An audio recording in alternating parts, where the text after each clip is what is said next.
Hello and welcome to Hin Reykjavík, the other Reykjavík. Today we have a good guest with us. We are talking to Armando Garcia Texeira, who is originally from Brazil, but he is now studying at the University of Iceland, and he is doing a master's degree in international studies in education.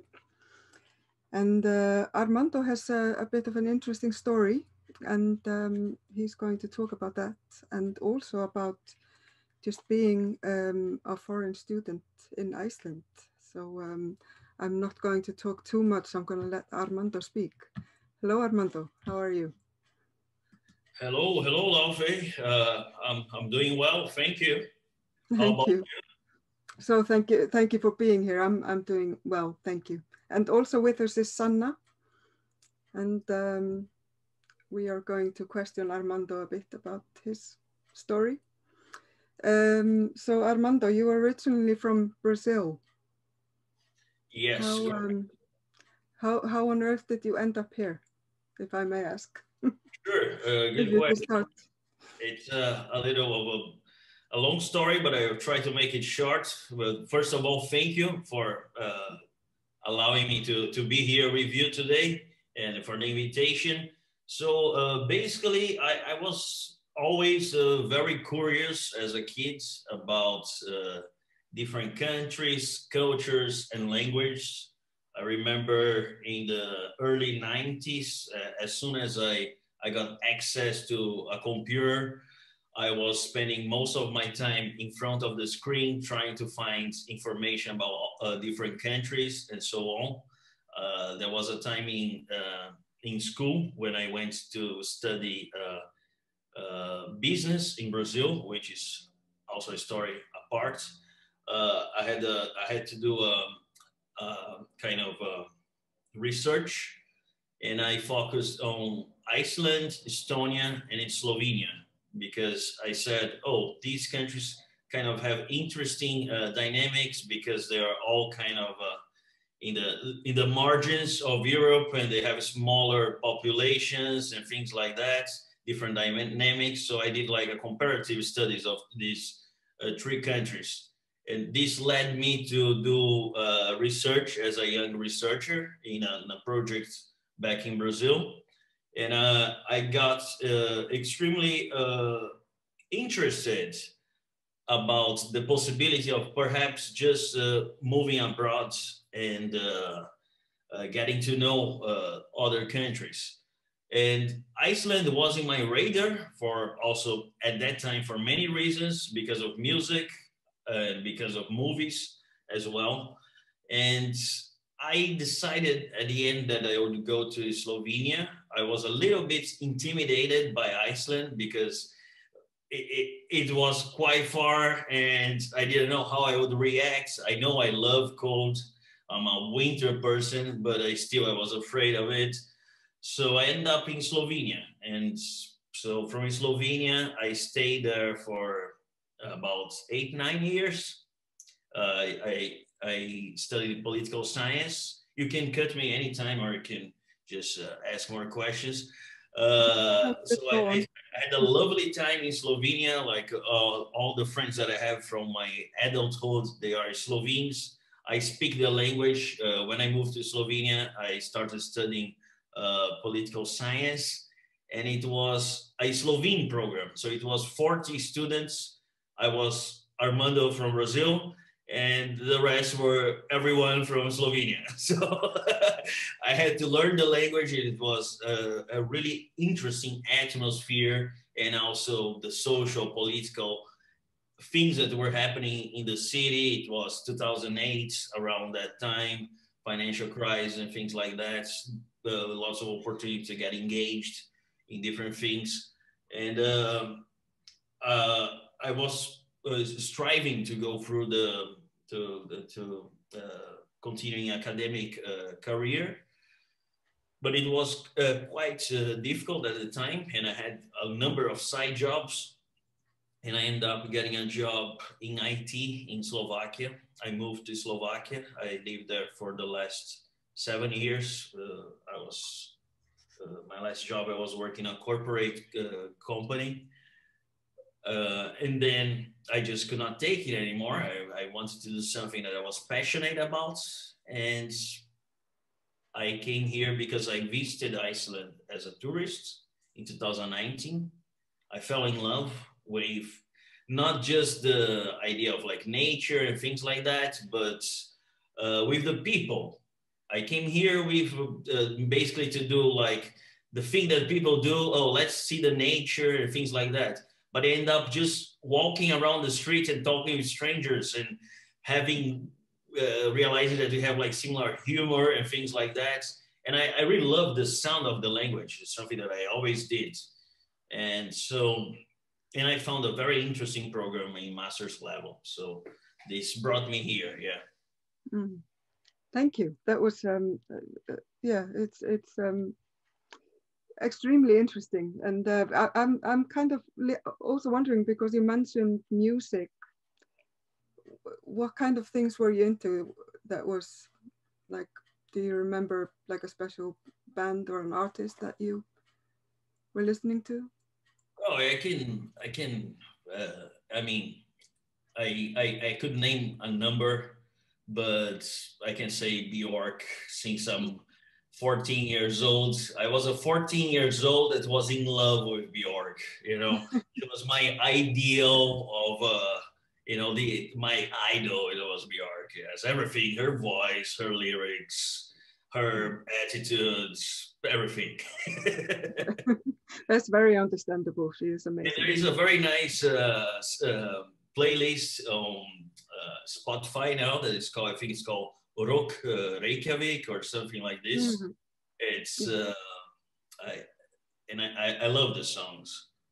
There is a particular band that I really like, but I'm not gonna remember now. It's I know it's a band only with women, and they are painting their faces, and yeah, I don't know the name. I know, I think there's one that's Tipi Tikaras, Takaras. Taffy Tikaras, yes. Taffy Tikaras, yes. This one. Jeff was in that group. Yeah, also that, yeah. Yeah, no, that's wonderful.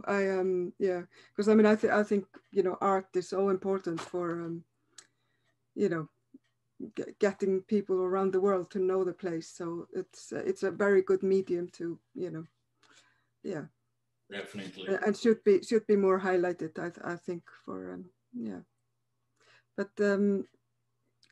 yeah, I mean, you have been here since 2019, so you kind of also got caught up in COVID. Yeah. In 2019, basically, sorry, finish your question, sorry. No, that's okay, you can. I just want to point out that in 2019, I was just 2 weeks as a tourist.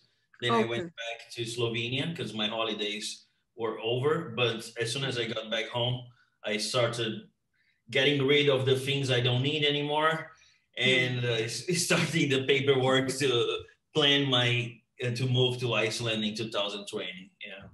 Yeah. So even closer to COVID, or exactly. Yeah. How was that? Because we have talked about that a little bit, me and Sanna, on this program also, like how the COVID is affecting students, not just the foreign students, but students in general. I mean, how has that been with the studies? Has it been difficult, or? Yeah, for me, there are many things that, of course, I probably do not represent the student population as a whole, because I'm also, I finished my bachelor's in 2013, and I was working, and then I went back to the university now in an old age. And so, of You're course, never too old to study. It's, yeah. Which is also a very interesting thing as well, that in Iceland, you do not have so much of this idea that, oh, you're too old to go back to university and things like that you have in so many other places. Here, people are actually welcome to go to university. But basically, yeah, it has been hard. I can highlight, for example, learning the language, because I can study Iceland, and I do study Iceland at home, Icelandic at home, but nothing is better than going out and listening people speak and try to interact with them and things like that, you know, and just this isolated time, it's extremely hard. I mean, even if you are born and raised here, let's say, this COVID time, just being home all the time. I'm a kind of person that I am a little bit introvert. Doesn't seem like, but I am. And I kind of like to be with myself, and I'm used with that. So I kind of enjoy it in a way, you know, because you have this window weather, you know, here in Iceland. Gluggaveður, yeah. Yeah. Very nice. And then you can get some inspiration. You can go out and say, like, oh my God, it was so good at home. So you go back home and then you read something, and yeah. But of course, going back to the thing about my age, let's say, I also have other expectations, you know. This was the fourth country that I'm living in my life, and I already had in mind that I want to make a living for myself and hopefully live for the rest of my life here. So I wanted to get a job and things like that, and get to work. And I'm not only a student. So, and these are, of course, there are many obstacles to settling down, let's say, during these circumstances. Yeah. Can I ask you, like, what your experience has been of the student life here in Iceland? I mean, here in Iceland, we've been having a lot of discussion, like, about the difficulty of living while you're studying, based on income and based on housing, how students are supposed to be focused on their studying, at the same time thinking about income while they are working, or if they are fully like focused on their studies. It's like difficult to juggle both. And at the same time, we have the discussion regarding this loaning system. Now it's called something that I don't know how you even say it in English. They changed the name of it. They changed the kind of like, I don't want to call it supporting system because it's a loaning system, lending system, but some of it can be changed into like support. And there's this like whole discussion regarding, yeah, how you are supposed to finance your studies and things like that. So how have you experienced this, like in the last couple of months? Like, is it easy, difficult, really difficult, or yeah, what are your thoughts on that? Yeah, so when I think about Iceland, I think in, let's say, two different levels. One level is what I know from the place I was born, and then the other countries that I know and I visited and so on. And then I think from the perspective of Iceland being a Nordic country, right? So I try to compare, and that's how my ideas arrive. But I would say that I'm aware there is a certain student loans that you can get that, of course, apparently they have a low interest rate, which, okay, that's great. In many places, people do not have such opportunity. I know people, Icelanders, for example, here that went to the US and was able to pursue a degree there, having a loan here and so on. I think it's very problematic usually to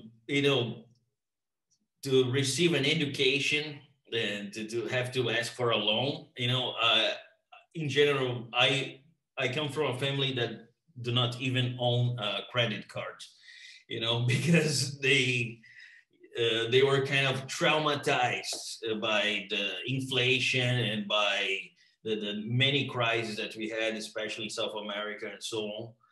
And I think that especially nowadays, when a bachelor's degree does not mean much, really does not mean much. I mean, most people, especially in Europe, they have a bachelor's degree, perhaps a master's degree is something that's okay. This is a little bit different than PhD and so on. So I think people should not need to, ideally, in an ideal world, people should not have to borrow money to be able to have access to what it is kind of basic education, because yes, it's post-secondary secondary education, but still nowadays it's a kind of a basic, especially after the Bologna system, that you also had the system change for 3+2, so the bachelor's only lasts for 3 years. So I really think that people should have access to that. I know that in Denmark, for example, the students receive support from the government. And going back to my personal experience, of course, I know that it affects me, and I cannot deliver the same that I would be delivering if I would not, if I did not have to worry about how I'm gonna make a living and so on, and those aspects of, let's say, also being a third world citizen that we all are aware of, that you need to have a certain amount of money in order to stay in the country and so on. So that puts extra pressure that, of course, is not welcome, especially when I really try to give like 100%, and I plan to go for PhD later here. So yes, I think the best way that I can contribute to society, it would be if I can really focus 100% in my study and how to adapt my studies in a way that can give something back to the community and so on. Yeah, absolutely. We agree with you 100%. And you were one of the 3 students who like wrote an article. Was it originally in Stúdentablaðið or in? I read it in Flora. Yes. The medium for. Yes, yeah. It was in Florida. It was an initiative of Derek. Derek T. Allen, yeah. He invited students that were interested in taking part of that. So I was one of them. There were many more. I think in the original article, I think it's listed 3 authors, but we were kind of a group of 10 people giving insights and so on. Some people decided not to be named in the article. Yeah. But yes. Yeah, can you tell me a bit about those? Because you were making, raising some concerns as students of like who come from outside the EU, am I correct? Yeah. Yeah, what is the challenges that you face? Like, well, one of the major issues that I see, it's related to the hours that you are allowed to work by law. Of course, it's reduced compared to the European students. Mm-hmm. And then, of course, the whole process of acquiring work permits, it can take a while. So in the text, I remember there were accounts of people that waited for a very long period of time, and when they actually received their permits, they did not have that offer expired. So this, I would say, is one of the most crucial issues. Mm-hmm. And I think also for many people, they know that they have to compete with, of course, the people that speak fluent Icelandic, and then the people that come from Europe, which already have easier access to the job markets. So if we talk about, let's say, a marginalized student population, usually the non-European the third world citizen will be really in the bottom. This is, of course, is not a phenomenon only in Iceland. It's a thing that it's throughout Europe as well. But of course, we live here. This is our community, and we want to make this community better than for all of us. Yeah, yeah. I mean, obviously, you have to work to support yourself. So this is I can understand this is a huge obstacle for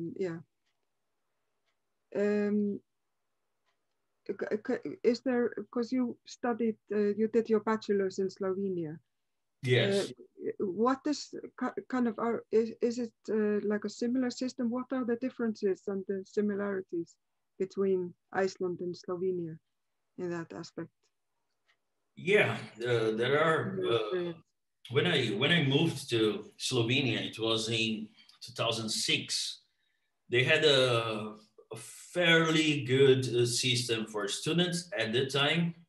You had an agency that it used to be called a student agency, and every day you'd have like job offers for students. Sometimes just like a one-day thing. It could be like construction. It could be moving furniture, unloading trucks, all kinds of job. Of course, also good jobs, not just these ones. I'm just thinking about the ones I got. Which are not necessarily well, but it was a beautiful thing because you got to meet like different students. Everyone was just trying to work, and make like a living, and we could make a living. To give a very interesting example of the times we were living, I remember once I got a job to work in a junkyard. It was a junkyard.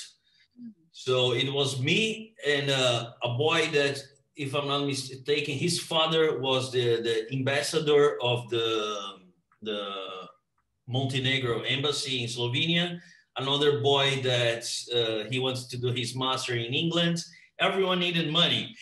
And we were just working with the trash, with these hazmat suits and everything. And it was okay. So, and besides that, we had the student vouchers, food vouchers, that you could go to different restaurants in town. And this was subsidized by the government, which was a very good thing, which is a kind of a luxury, even to think about it nowadays, that you could go to different types of food and everything. You did not have to eat always the same thing. And of course, there were the canteen with also subsidized food vouchers. This, in a small country like in Slovenia, it was really a beautiful thing to see. So your question was related to this specific aspect, right? Yeah, if there's like similarities or differences, I'm just interested in how the difference is being a foreign out of EU student in Iceland versus being in Slovenia. So I think of course the times change. So I can compare with what it was in 2006 in Slovenia. It was most programs, they were in Slovene language, of course, and what you have in many places, which usually started mostly in England and US and things like that you can see, is universities, they are glad to welcome foreign students, paying students, and it's also sometimes perceived, some universities see it as a financial gain. So yes, some people, they just want to, let's say, they just want to come to Europe. So, okay, you pay a very high tuition fee and you come here, you do a program. After you finish your program, okay, goodbye and back to your country and whatever. So this is, of course, this is very problematic in many ways, and not even like ethical sense, let's say, just to think about as an institution of focus on education, that's how you see that, just this commodification of education in itself. But of course, when I moved there, I had like really precise goals of what I wanted and so on. But it was very hard. So to compare with Iceland, I think it was harder than it is, let's say, than what I feel here. Because when I moved here, perhaps because I also chose a very interesting program that involves diversity and intercultural dialogue, and the teachers and the whole program is based around these principles of equality and diversity and so on. So it's a different approach to education. I think it is easier, to just summarize, it's easier to be a third world student here in Iceland and be part of the academic community than it is in other parts of the world. I know because you mentioned that I wrote for Stúdentablaðið. I also wrote for Tribuna, which is the paper in Slovenia, but I had to write in Slovene language to get published. For me, I speak Slovene fluent, but of course, even to write an article, it took me 10 times more, you know? And in terms of scholarships, in terms of, different activities that you could do in the university, it was only focused for the Slovene population. So, yeah.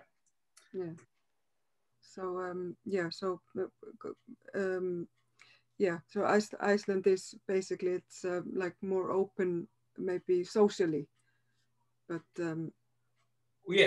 of course there is room for improvements, you know. Yeah, of course. Get too optimistic about it, but it's doing great so far. But systemically we could do better in support. Yeah, for example, there are many lectures that sometimes I see that I'm interested in taking part about diversity and equality or quality of education.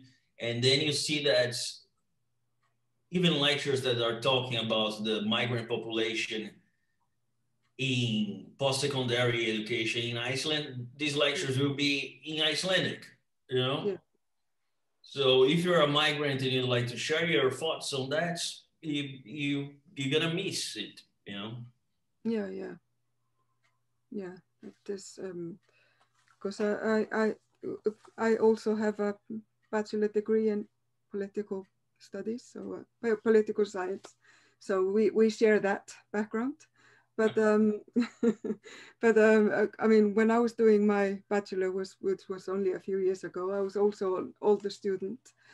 I remember there were a few foreign students, and I always thought, wow, they are doing these lectures, but they were all in Icelandic.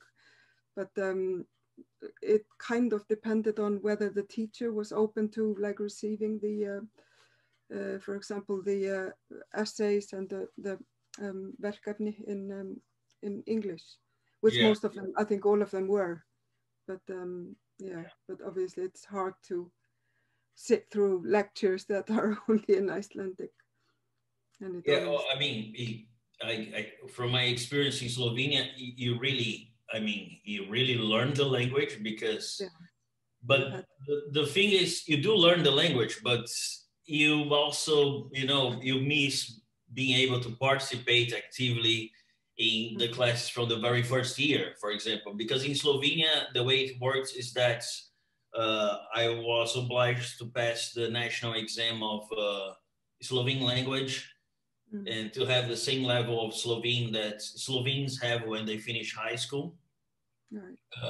Otherwise, I could not continue my studies. So this was expected to me after the first year. I went to the university, and then I asked if I could do this in the second year. And then I passed in the second year. And it's a huge stress, yes, for sure. Yeah. Sanna, you had a question, I think. I was just thinking about diversity. This is maybe from another topic, but I'm interested to hear about how people sense being in Iceland, and maybe it's changed over the years. Maybe Reykjavík as the city is open, but I remember like when I was changing schools, and my mom, she was so used to answering the question about where I was from based on ethnicity or nationality. So when I was changing schools, like moving between neighborhoods, the teacher asked, where is she from? So my mom answered, oh, her dad is from Tanzania, because she obviously thought that the teacher was asking, you know, why is your kid so black? Or, you know, why is your kid so brown? And the teacher was like, no, what school is she coming from? What is the background of this school, of this kid's education? What school is she moving from? Because we were moving between neighborhoods. So the teacher obviously wanted to know about that. But my mom, she was just so used to receiving these questions like, where is your brown baby from? Because I can't believe that a single white mom is raising a brown baby. So this is maybe like way too personal, but I've always sensed that people in Iceland, when they get the knowledge that someone isn't from a Scandinavian country, Norway or Denmark or something like that, they get like really interested. And some people have kind of just said these questions are normal. I mean, it's normal to get to know people, but sometimes these questions are maybe like, okay, yeah, it's normal to ask people about, you know, where they're from and stuff like that, but there's always a place and time for those kind of questions. So I don't know, I'm just like curious to kind of like hear your opinion about if it's like different between countries, or if you have received any interesting kind of questions or comments that you would like to share with us regarding this. But I know this is like really personal, so people don't really like to always talk about this matter.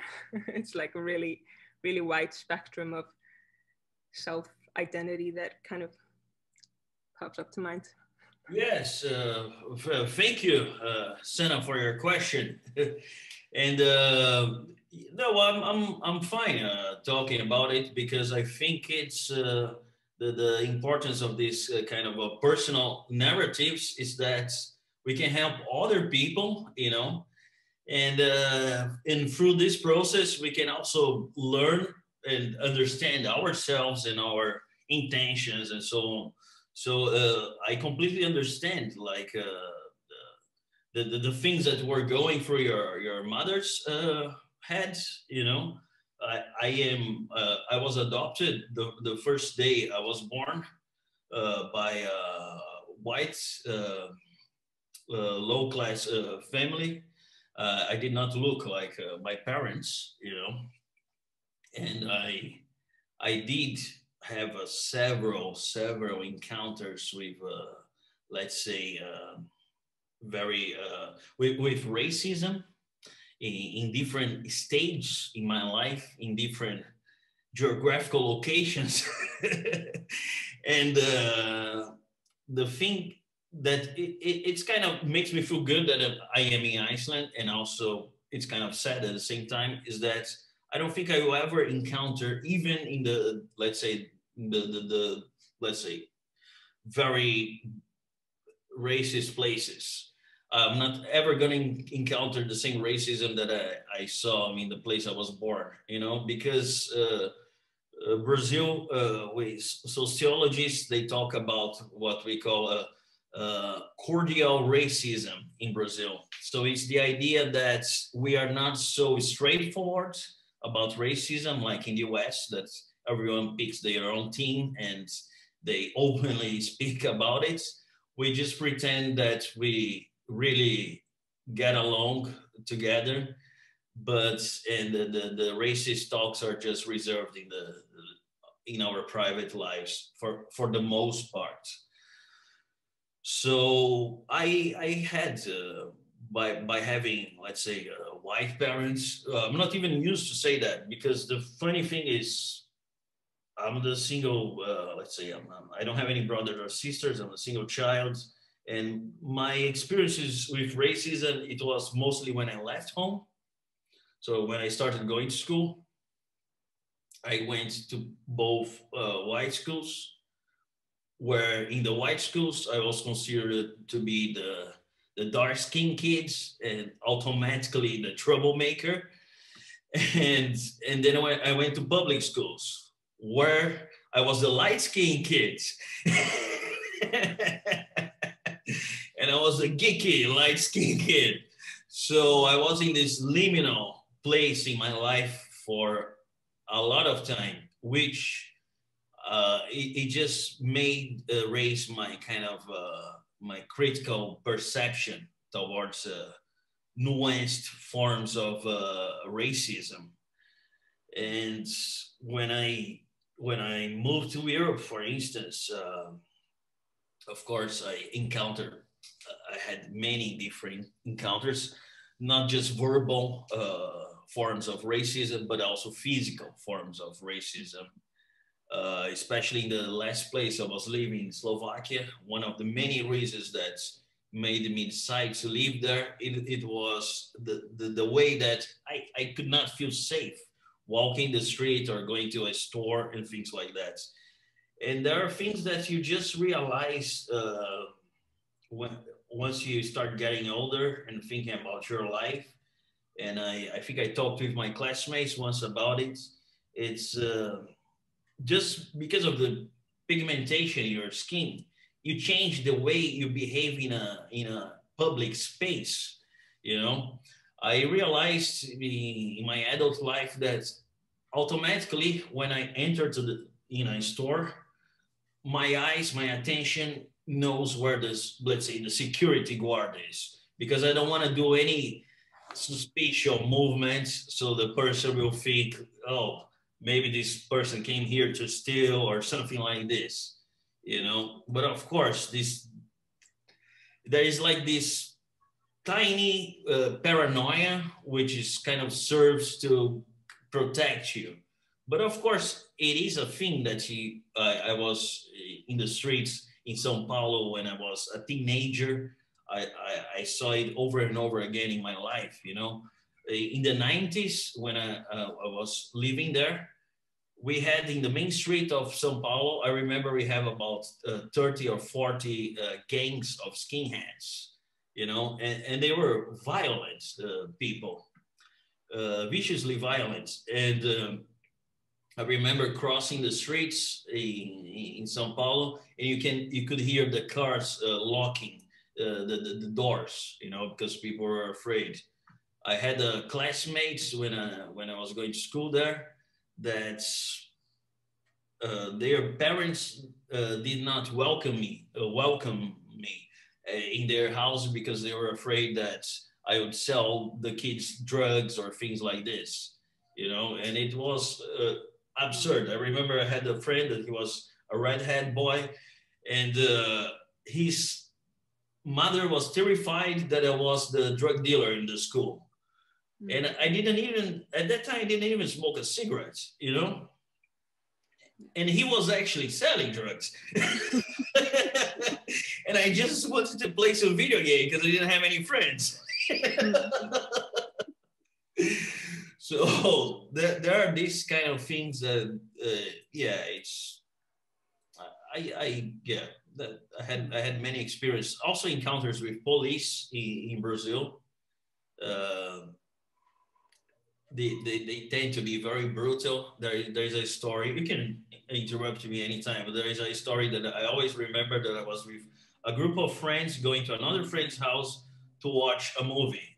I remember the movie because it's, you will know at the end why. It's the Burning the 4th of July, the name of the movie. And then we saw, there was, we call a blitz, a bunch of police cars closing the streets. And then a friend of mine had a hoodie. We were 14 years old. He saw the police, so he took off the hoodie, and I told him, please don't do that just in front of the police. You're just looking suspicious. And then they stopped us. They asked us to open our arms against the wall, and they checked us bodily, individually, and so on. And they asked us in different walls, what movie, what are you going to do, and what movie are you going to watch? And then we all said born in the 4th of July and so on and so on. And then they said, okay, you can go. And then after we were walking down the streets, one police officer told the other, if they would have told the wrong title of the movie, they would be screwed by now, you know? And we were 14 years old, you know? So it's, I know it's heavy, you know, but Brazil, it can be very heavy in many ways. In the public school that I studied in Brazil, from the students in the last year, I went to university. One girl went to university, and the others, they were in jail. Some of them, they got early pregnancy and they had to leave because of pregnancy. And it was a very dense place. Actually, 3 people got killed inside my high school because of drug-related issues and things like that, you know?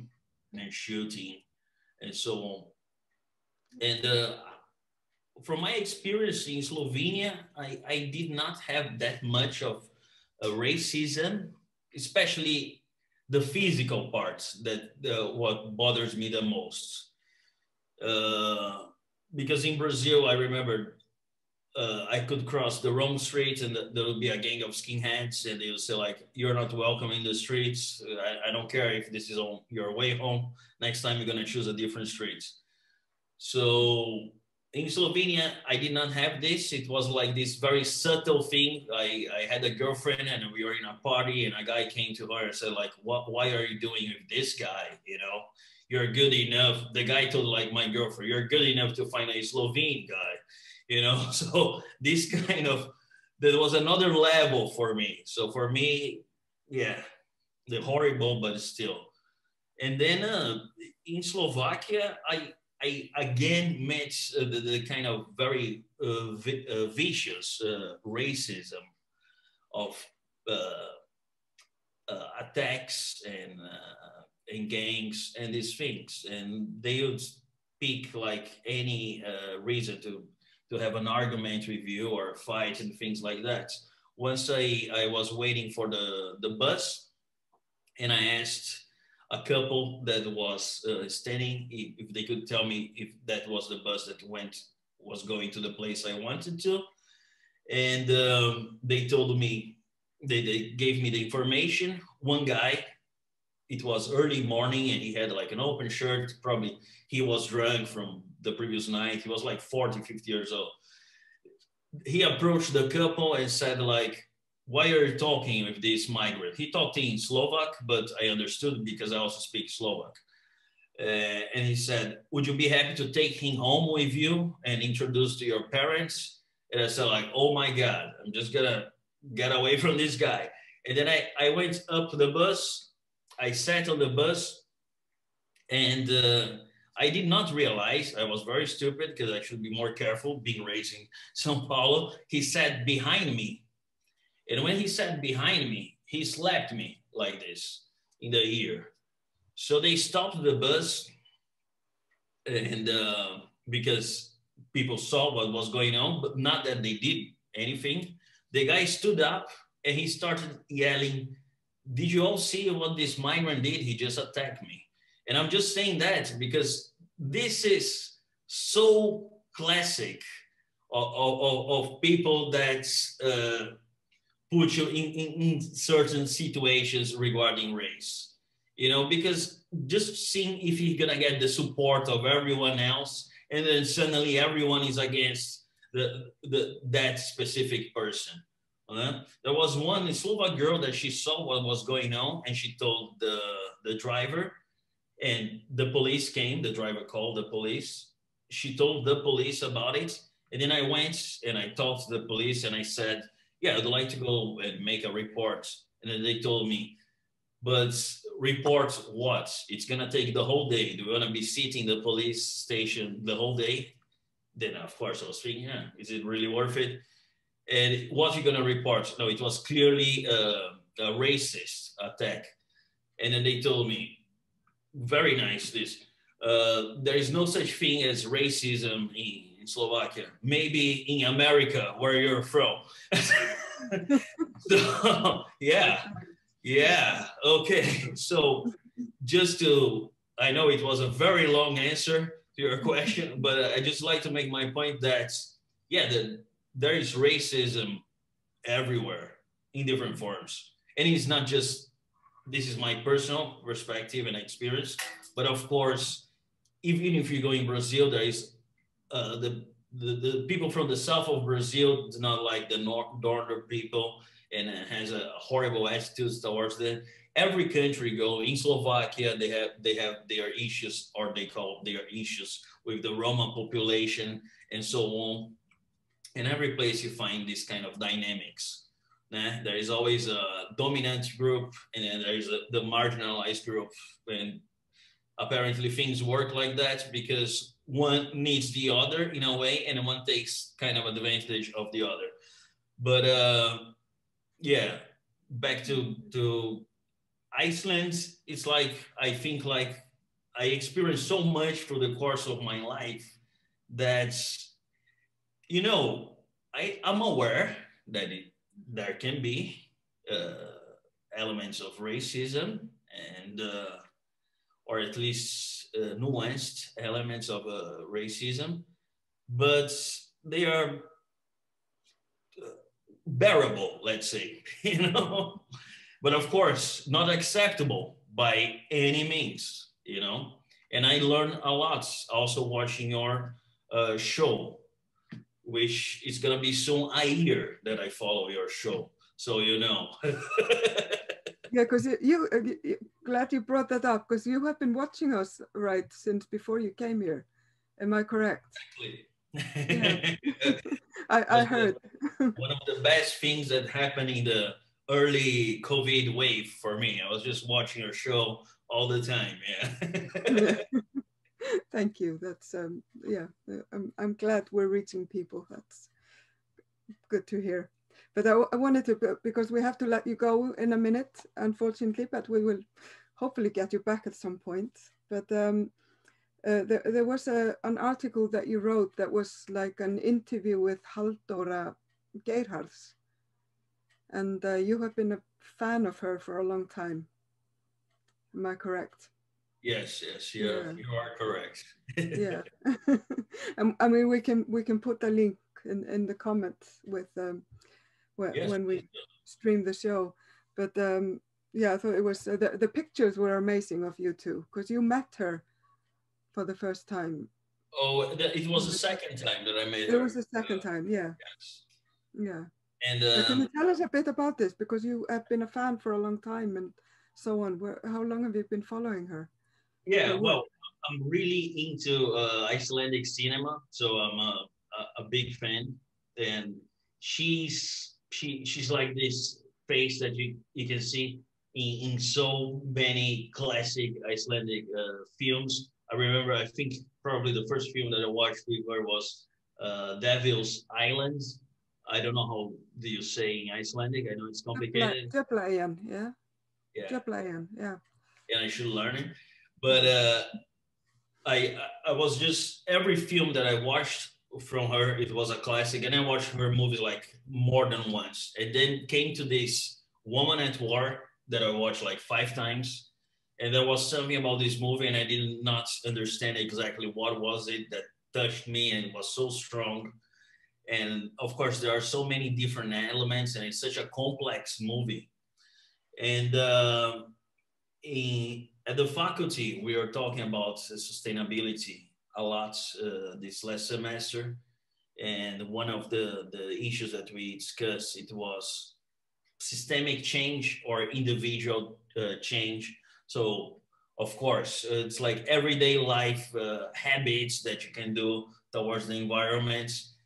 And on the other hand, you have people like, I don't know, Bill Gates that takes a private jet to go to a climate conference. And, you know, I've been recycling for a week and now, damn it. Yeah. So the green capitalism. The balance, you know, how can we really change? I guess, yeah, I guess for some people, the answer is very obvious. It's straightforward. I see Laufey has a very nice T-shirt today, and but yeah. So we put this in the balance, and I thought with myself, unless everyone's gonna be like the woman at war in the individual level, you know, it's very hard to actually cause an impact concerning change, because she's pamphleteering, distributing her manifest, and she's making these small interventions. And there was a very nice exchange with the director. The director, at a certain period in his life, he wanted to be an activist and do something like this, but of course he could not risk be put in jail. This is also kind of relates with, let's say, being an immigrant in a country that sometimes you really want to participate and do things, but you also have to understand that there is a limit that you can be, let's say, involved in things and so on. Mm. And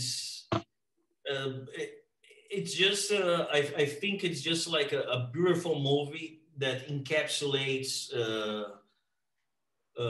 political activism, social change, and the ways that we can use the ecological disaster and climate change, using it, let's say, as the umbrella, as the overarching point to address other issues within society.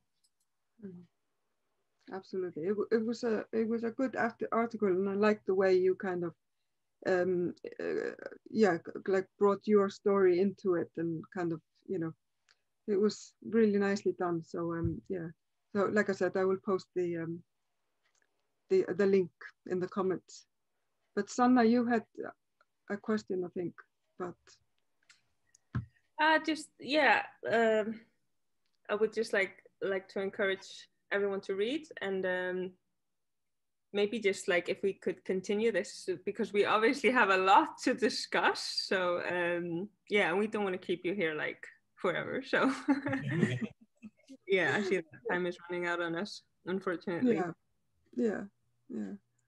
But thank you so much, Armando. Like I said, we'll see you again. Is there anything that you would like to say as a final words? Well, I would like to say thank you so much to invite me to one of my favorite shows. And yes, I'm always willing to collaborate with people and participate in different things. Anyone, feel free to contact me as well. And I really look forward to discussing further with you. Yeah, and we're just happy to have you here. Thank you. Thank you so much. In Iceland and on the show also. So yeah. Yeah. Anyway, I think this is it from Hin Reykjavík, the other Reykjavík today. And we will see you next week on Tuesday at 5. Thank you.